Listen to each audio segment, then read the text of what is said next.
Dans cette vidéo, je vais vous expliquer pourquoi ton compte de trading finit à zéro. Salut à tous, c'est Ben, je suis trader pour compte propre. On se retrouve aujourd'hui pour une vidéo très importante pour votre réussite en trading.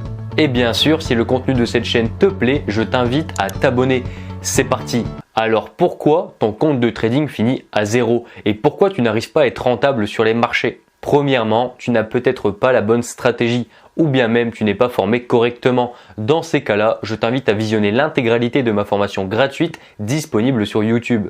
Elle contient 35 vidéos qui t'apprendront les bases de l'analyse technique, la corrélation, etc.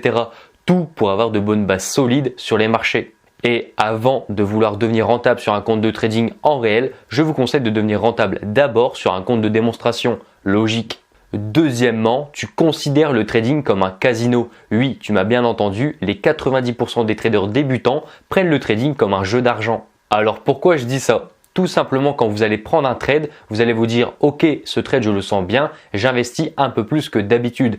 Et au contraire, vous allez dire sur un autre trade « Ah, ce trade je le sens un peu moins bien et donc je vais investir moins ». Alors que ce n'est pas du tout la bonne approche pour réussir en trading. Le trading est avant tout un métier et une discipline. Et donc, le fait d'investir des montants selon votre humeur et votre confiance vous mènera à votre perte. Exemple, un trade doit être vu comme un arbre. Chaque trade que vous allez lancer sera considéré comme une pousse d'arbre. Imaginez-vous que votre but est de créer une forêt et que vous avez à votre disposition 50 pousses d'arbres et pas une de plus. Vous ne savez pas comment les pousses vont évoluer et laquelle d'entre elles va le plus vite grandir. Et au contraire, vous ne savez pas quelle pousse ne va pas tout simplement pousser. C'est exactement pareil en trading. Un trade est unique. Votre analyse graphique a beau être la plus précise possible, vous ne connaissez pas l'évolution future de votre trade. Et donc, il est important de se fixer un pourcentage de perte équitable. Encore une fois, le money management rentre en jeu. Fixez-vous un pourcentage de perte par position et ne le changez pas. Vous pouvez aussi vous fixer une perte en euros. Je vais vous donner un exemple. Vous avez un compte de 500 euros. Vous allez fixer 2% de perte par position, c'est-à-dire 10 euros. Si vous fixez 2% de perte, c'est-à-dire qu'il vous faudrait 50 trades perdants pour que votre compte de trading soit à zéro. Et pour réaliser 50 trades perdants en étant formé, c'est très compliqué. Donc, dites-vous que votre compte de trading tient sur 50 trades. Et vous ne savez pas comment ils vont évoluer. Comme pour les pousses d'arbres. Donc, vous l'aurez compris, garder une certaine discipline sur l'ensemble de vos trades est crucial pour ne pas perdre tout son capital en trading. Troisièmement, la gestion des risques vous permettra de réussir et de devenir rentable même avec plus de trades perdants que de trades gagnants. Je m'explique, si dans votre plan de trading, la règle est de choisir uniquement des opportunités avec un ratio de minimum 3, c'est-à-dire risquer 1 pour gagner 3, alors vous prendrez uniquement ce type d'opportunité. Et bien sûr, un stop loss doit être placé à un endroit qui invalide votre scénario. Alors, n'ajustez pas votre stop loss pour qu'il respecte votre plan. Non. Si le trade ne vous offre pas une bonne opportunité, alors tout simplement, avortez-la. Passons maintenant à un exemple simple, mais qui devrait faire réagir pas mal de débutants. Je lance 10 trades pendant le mois, avec comme perte fixe 2% par position. Seulement 3 de mes trades atteignent leur take profit et donc avec un ratio minimum de 1,3, je serai environ à 18% de profit, voire plus. Par contre, mes 7 autres trades ne se passent pas comme prévu et touchent leur stop loss. Et donc 7 fois 2% de perte est égal 14% de perte. Bilan 3 take profit à 18% de profit et 7 stop loss, donc 14% de perte.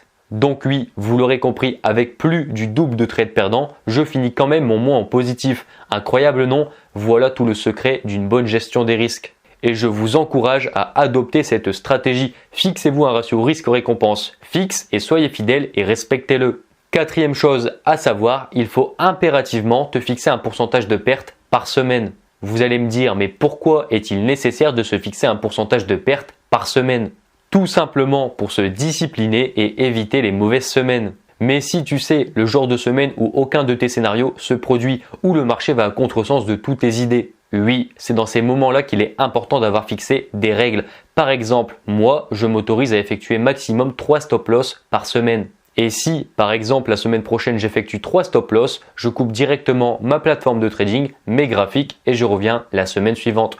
Tout simplement. Certes, des fois vos stop loss seront touchés car vous avez commis des erreurs. Alors là, il sera important d'analyser pourquoi vous avez fait ces erreurs et ne plus les reproduire.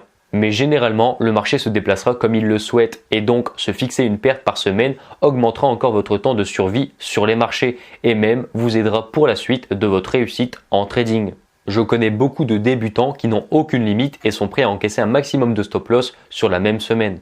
Je vous rappelle que le trading est un cycle avec plusieurs formes d'évolution du marché et donc logiquement chaque semaine le marché évoluera différemment, bien sûr toujours en phase impulsion et consolidation.